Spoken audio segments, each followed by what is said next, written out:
Salam, salam sejahtera buat kita seluruhnya. Kita bertemu kembali dalam pendalaman Alkitab Channel bersama saya Pendeta Hasubungan Siang. Hari ini kita akan membahas persiapan khotbah kita pada Minggu tanggal 25 Oktober 2020 yang diambil dari Yohanes 4 ayat 5 sampai 14. Demikian bunyinya. Maka sampailah ia ke sebuah kota di Samaria yang bernama Sikar, dekat tanah yang diberikan Yakub dahulu kepada anaknya Yusuf. Di situ terdapat sumur Yakub. Yesus sangat letih oleh perjalanan karena ia duduk di pinggir sumur itu. Hari kira-kira pukul 12, maka datang seorang perempuan Samaria hendak menimba air. Kata Yesus kepadanya, "Berilah aku minum, sebab murid-muridnya telah pergi ke kota membeli makanan." Maka kata perempuan Samaria itu kepadanya, "Masakan engkau seorang Yahudi minta minum kepadaku seorang Samaria? Sebab orang Yahudi tidak bergaul dengan orang Samaria." Jawab Yesus kepadanya, "Jikalau engkau tahu tentang karunia Allah dan siapa dia yang berkata kepadamu, 'Berilah aku minum,' niscaya engkau telah meminta kepadanya, dan ia telah memberikan kepadamu air hidup." Kata perempuan itu kepadanya, "Tuhan, engkau tidak punya timba, dan sumur ini amat dalam.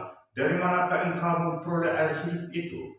Adakah engkau lebih besar daripada bapa kami Yakub, yang memberikan sumur ini kepada kami, yang telah minum sendiri dari dalamnya, ia serta anak-anaknya dan ternaknya?" Jawab Yesus kepadanya, "Barang siapa minum air ini, ia akan haus. Tetapi barang siapa minum air yang akan kuberikan kepadanya, ia tidak akan haus untuk selama-lamanya. Sebaliknya, air yang akan kuberikan kepadanya akan menjadi mata air di dalam dirinya, yang terus-menerus memancar sampai kepada hidup yang kekal."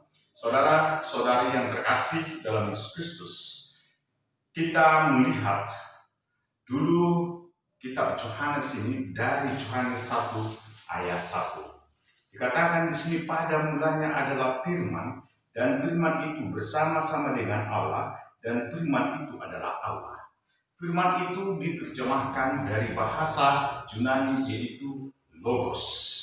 Logos itu punya akar kata yang sama dengan logika, analogi.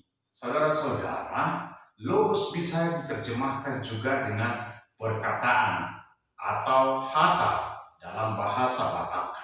Dalam ilmu pengetahuan, biologi contohnya berasal dari kata bio dan logos. Bio adalah ilmu hidup, ilmu benda-benda hidup, makhluk hidup.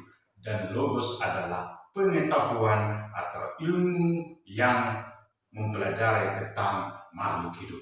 Saudara-saudari yang terkasih dalam Yesus Kristus, artinya bahwa pada mulanya adalah firman, firman itu bersama-sama dengan Allah, dan firman itu adalah Allah, yaitu di mana Allah dilogikakan.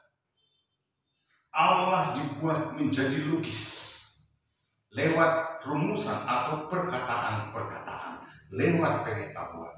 Saudara-saudari yang terkasih dalam Yesus Kristus, dalam kitab Yohanes ada analogi yang sangat banyak tentang Yesus.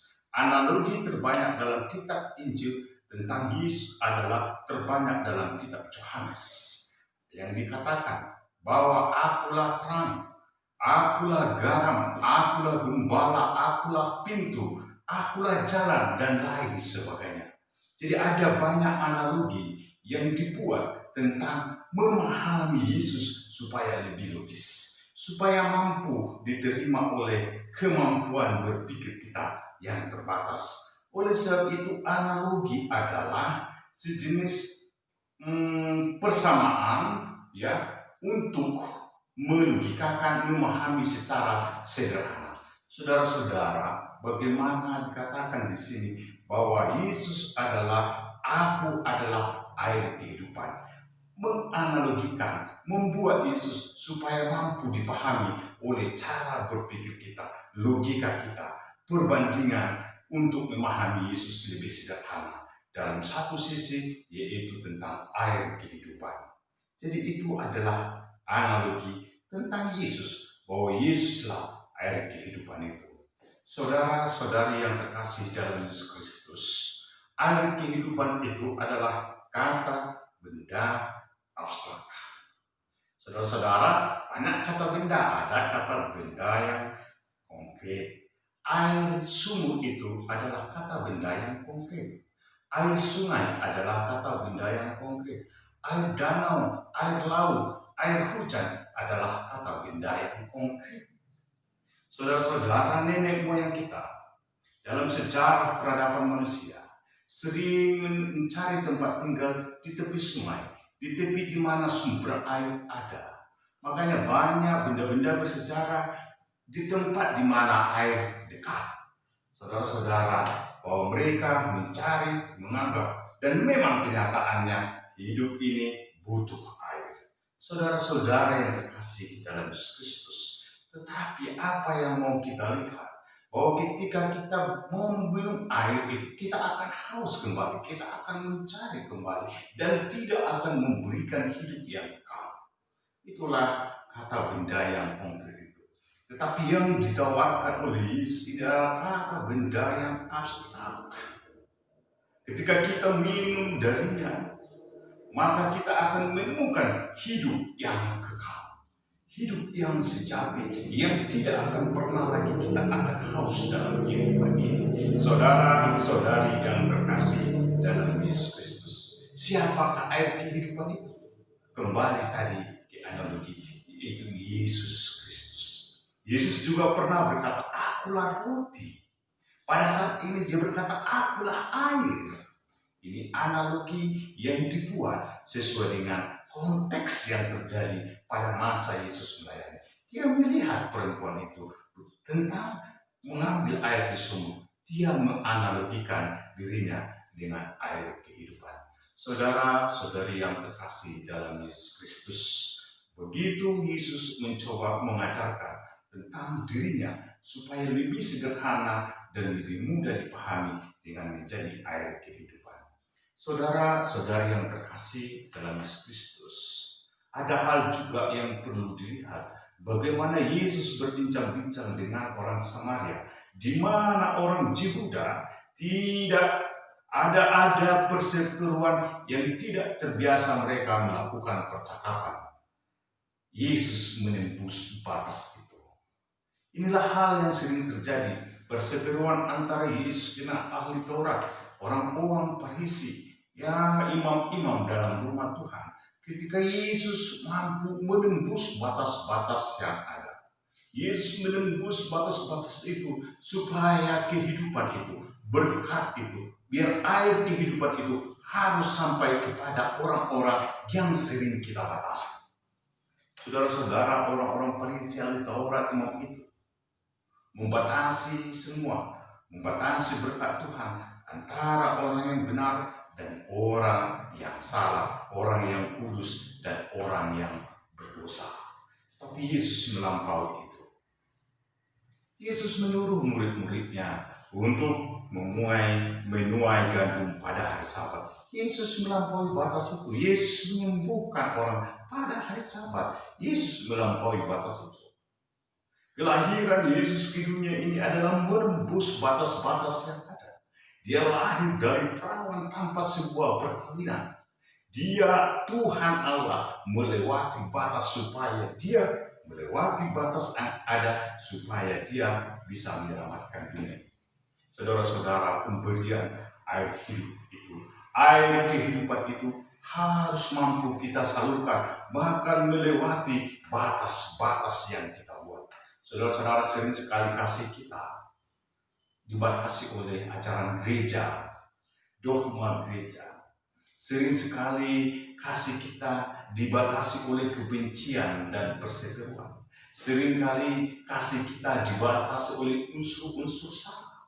Tapi Yesus menembus itu. Ternyata air kehidupan itu, berkat air kehidupan itu tidak boleh kita batasi. Harus kita sampaikan kepada batas-batas, melewati batas-batas yang ada dalam diri kita.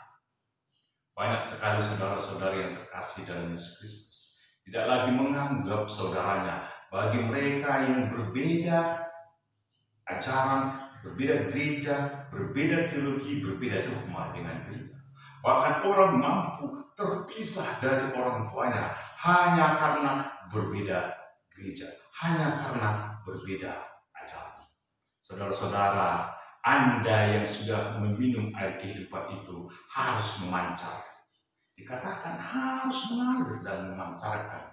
Saudara-saudara, itu adalah air kehidupan yang semu jika hanya saudara yang memilikinya. Saudara-saudari yang terkasih dalam Yesus Kristus, hal yang penting di dalam diri kita yang kita lihat bahwa Yesuslah air kehidupan itu. Dia telah menjadi roti, kini dia telah menjadi air yang menjadi makanan kita, supaya kita tidak haus dan tidak lapar, supaya kita beroleh kehidupan yang kekal, seperti yang dikatakan dalam ayat 15. Tapi barang siapa minum air yang kuberikan kepadanya, ia tidak akan haus untuk selama-lamanya. Sebaliknya air yang kuberikan kepadanya akan menjadi mata air. Oleh sebab itu, bagi saudara-saudara yang sudah menerima Yesus sebagai mata air, menerima Yesus sebagai roti dalam kehidupannya, dia harus menjadi mata air. Yang telah menerima Yesus sebagai air kehidupan, dia harus menjadi mata air. Artinya dia harus juga mengalirkan air kehidupan yang dimilikinya kepada orang lain tanpa melihat batas-batas, harus mampu melampaui batas-batas yang ada. Selamat menikmati saudara-saudara, selamat hidup, selamat minum bersama air kehidupan yang diberikan oleh Tuhan Yesus.